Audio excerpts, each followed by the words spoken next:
Hey everyone, Tony D with another hot take. This is the hottest hot take of the day.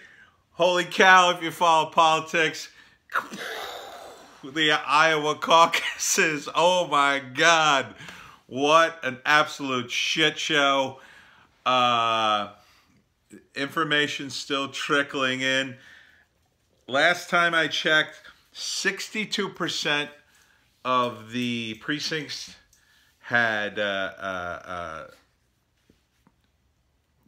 been calculated, and Pete Buttigieg is in the lead. Now, how he knew he was going to win this is a matter of contention, because apparently he is connected with the outfit known as Shadow, which created an app for the Democrats to count the caucus delegates or votes.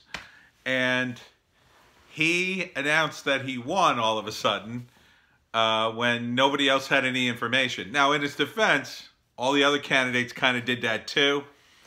But none of them really had any information. But now people are calling Mayor Pete Mayor Cheat.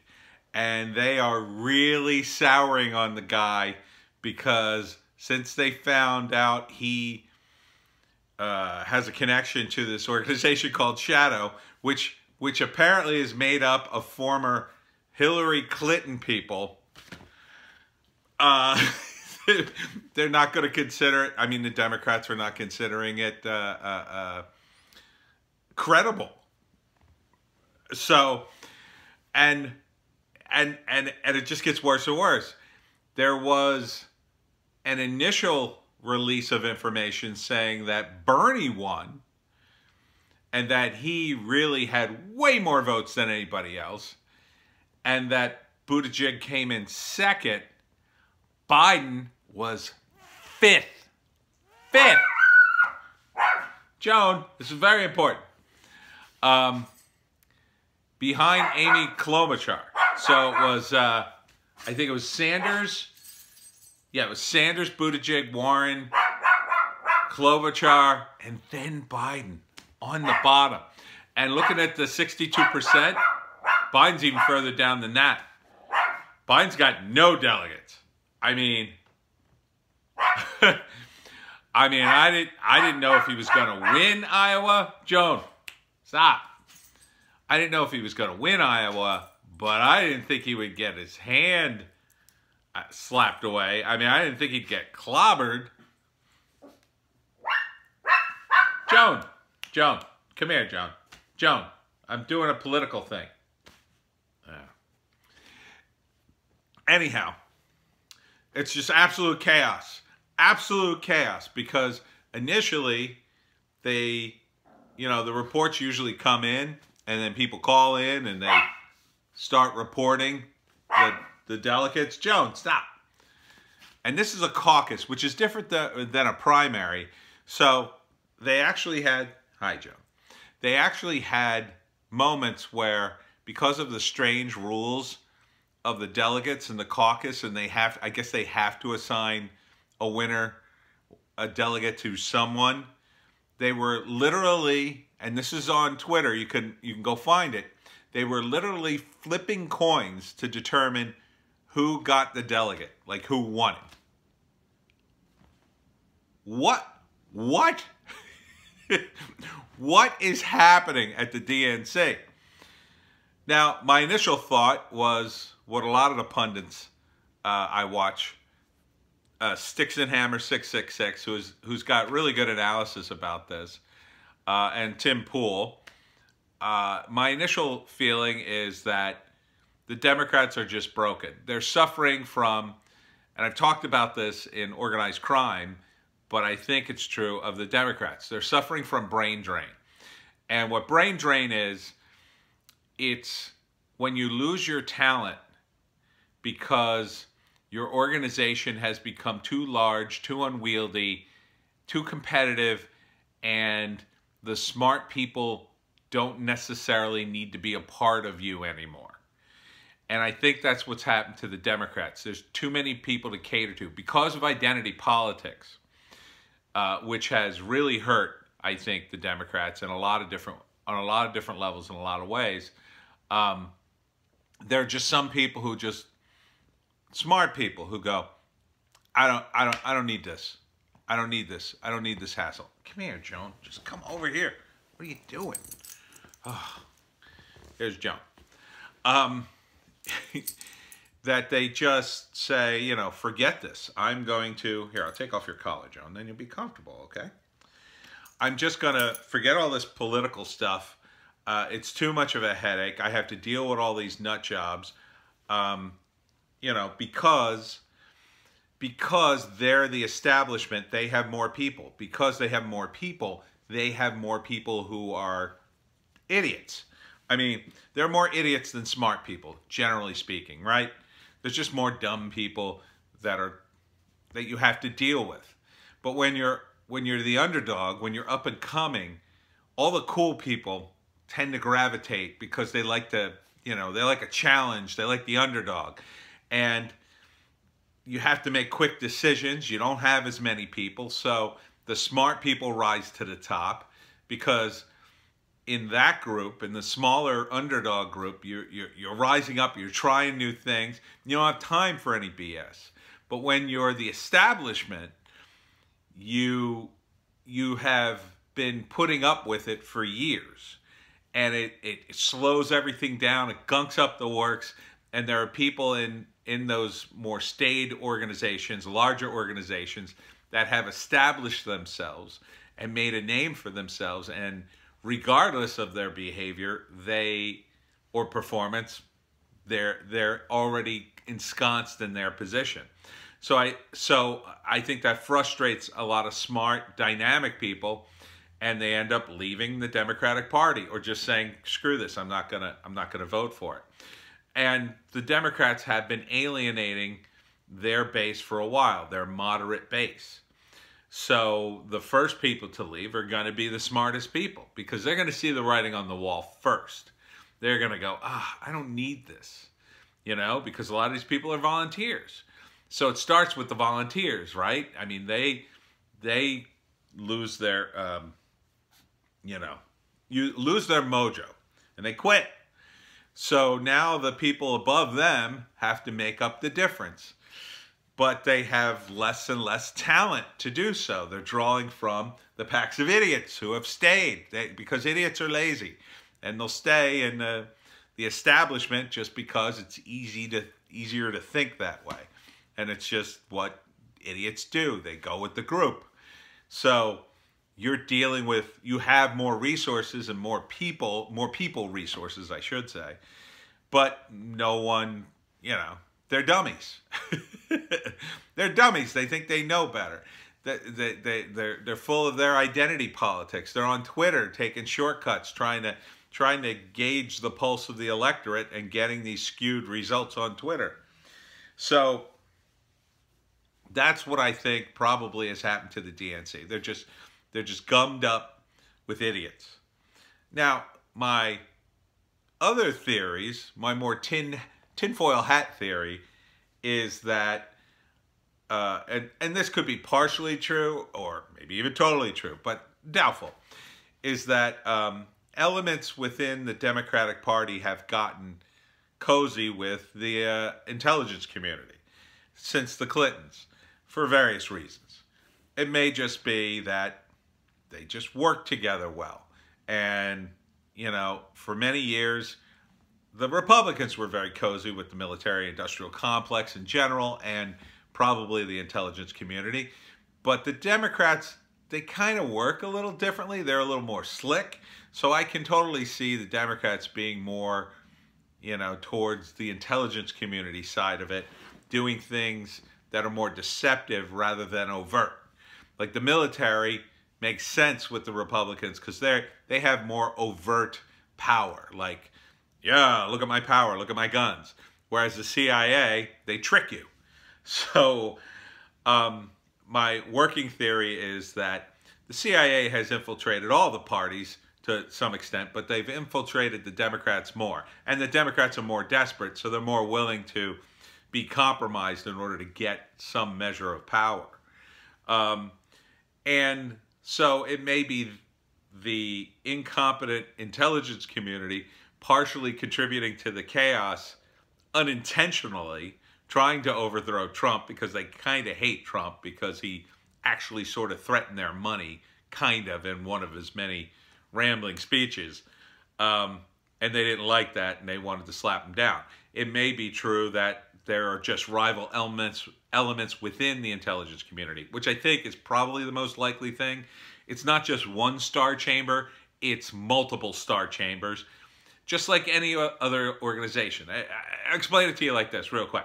So I used to work in an amusement park back when I was in high school, right? And the first year I worked there, we discovered that the Roaring Rapids ride, which was this ride where you'd go down on an inner tube, the customers would lose their wallets and money and change and jewelry on the ride. So everybody wanted to work the ride. Anybody who came down off the hill would have gold chains and make tons of money. I eventually couldn't get on the ride anymore because by next year, the elements within the park employment, not the management, but like the mechanics and some of the ride operators, had gamed the system from within to make sure only certain people got to work the ride. And at the end of the night, when they went through the drainage pool and picked out all the money and jewelry, they divvy it up. And I called them the Amusement Park Mafia. And the Amusement Park Mafia developed within like a year. Like within 2 summers, they had this thing going and totally gamed the system. So only certain people got that money. You had to work the ride. You couldn't get on the schedule unless you knew somebody. So that was just at an amusement park like over 2 summers. Now imagine a system as complex as the United States government over several decades. You've got tons of these groups forming and dissolving and up to all kinds of crazy shenanigans that we'll never hear about. Some of them that we do, and some of them that sort of half work or don't work or work against each other. And a lot of them are party-based, Republican or Democrat. The last big Republican that we knew about in terms of the schemes within the government was the Office of Special Plans under Cheney being funneled through the vice president's office. That was a really overt one, and that gave us the Iraq War.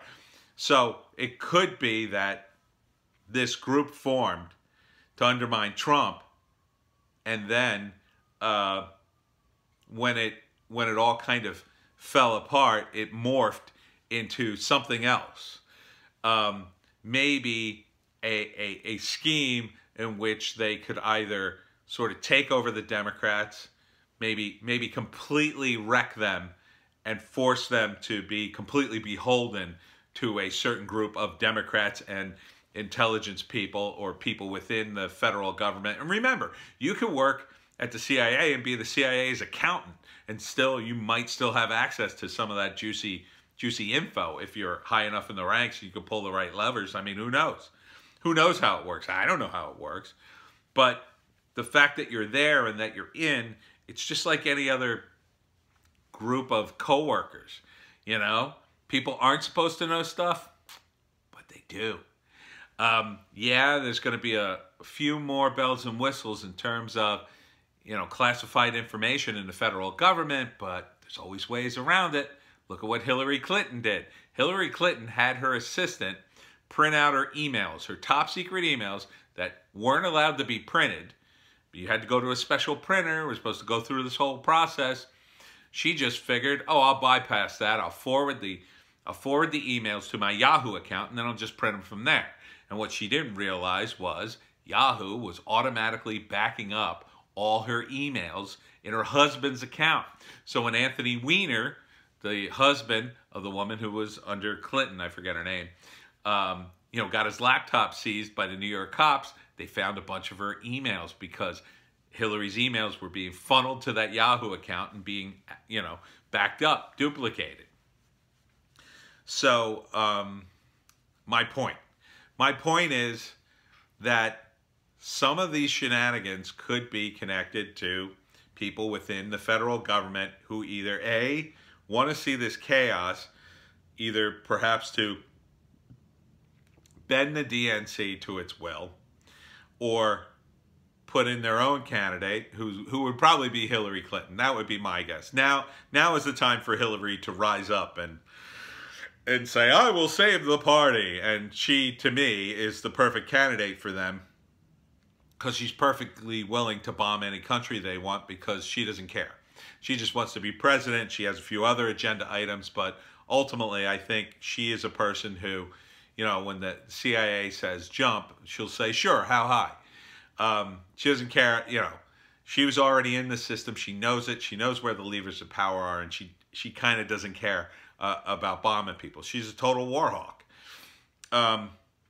But see, when Trump got in, it wasn't that Trump, again, it's not that Trump is altruistic, but he blew up a lot of plans of some of these groups within the federal government. He just blew them up, and they're pissed. And it's not that he's this altruistic guy who, although I think to some extent he does believe in America. America first, right? But these guys don't believe in America first. They believe in themselves and family first, then maybe something for America if there's time. So I think Trump changed the priorities and kind of blew up their whole schemes. Again, not that he's this altruistic guy, maybe that he's just a little thick and actually believes in some of this stuff. From their perspective, I'm saying. I'm not calling him thick. I think he's a shrewd guy. But I think from their perspective, they think he's thick too. What are you talking about? Forget the American taxpayer. They're just a bunch of dummies that pay us money because they have to, because we rule them. So this chaos in the Democratic Party could be part of the plan. Now, some people on the left side of politics may say, well, it's Russia. They're causing the problems. I don't think Russia has the cajones or the sophistication to achieve this. I just don't. They're just not good at it, because although they have a KGB that's good at infiltrating, they're not actually good at the cultural part of it all. Even now, I don't think. They never would. So, you know, if they really truly wanted to cause chaos, they'd put up a guy, you know, they'd put in Andrew Yang as the winner. That would cause even more chaos than Pete Buttigieg. I mean, Pete Buttigieg, that just sort of, it makes a little too much sense that he's cheating, because it is connected to Shadow. This could all be part of Biden's plan. I mean, it could be like a, you know, what do you call it? Is it a false flag? Maybe a false flag on his part. Like, you know, we'll make Mayor Pete look like a cheater and get thrown out, and that way he'll be out of my way. You know, Tim Pool is saying a lot of this benefits Mike Bloomberg. I don't even see Mike Bloomberg in the caucus, so I kind of don't see that happening. I see Bloomberg as just a rich guy who's just throwing his money around hoping that it'll damage Donald Trump. I don't think he expects to win, honestly. Maybe he could buy his way into the vice presidency, maybe. But I don't know who's going to pick him. I mean, you know, Sanders isn't going to pick him. Biden can't pick him. He's already old, and Biden's old. So, you know, Warren would have to win somehow. Maybe Warren could pick Bloomberg. She would be cynical enough just to pick him just for the money. You know, Buttigieg, maybe? I don't think so. I think if Buttigieg won, he'd pick, you know, a more diverse candidate, probably a woman, maybe Amy Klobuchar. Definitely not Biden or Warren. He'd pick somebody younger, I think. Or maybe pick an older woman. Maybe pick Hillary. You know, Hillary as VP seems like a smart move. She wouldn't have to debate Trump again. And, you know, whoever won could then maybe step down or, you know, hand over the presidency to her. Or she could become like the Democrats' Dick Cheney and just basically run things from the vice president's office. Who knows? But this Iowa caucus thing blowing up, I mean, for the party as a whole, it's absolutely devastating. Because who wants to support a party that can't even caucus correctly? And no amount, I don't think any amount of rejiggering the system is going to help at this point. This has driven smart people. I think it's driven the smart people out and caused the brain drain. If you're a moderate, you don't even want to be within 100 miles of this absolute clusterfuck of a caucus. I don't think. You know, you'd just be so frustrated. F these guys. I mean, I know people who are just saying, I'm not going to vote. I'm not going to vote. They're Democrats, and they're just not going to vote. They're just frustrated beyond belief. And meanwhile, Trump, you know, he easily won the nominee. He's, you know, won 97% or something, and it went off without a hitch, and of course he's crowing about that. Will it be Sanders? I kind of hope so, because I'd like to see Sanders be nominated. I'd like to see the Democrats finally face up to their socialist problem that they will not face up to, and I'd like to see him lose, because he will, and he'll lose in a landslide, and then finally socialists will realize where they sort of sit in the pecking order. Stay tuned. Plenty of more politics.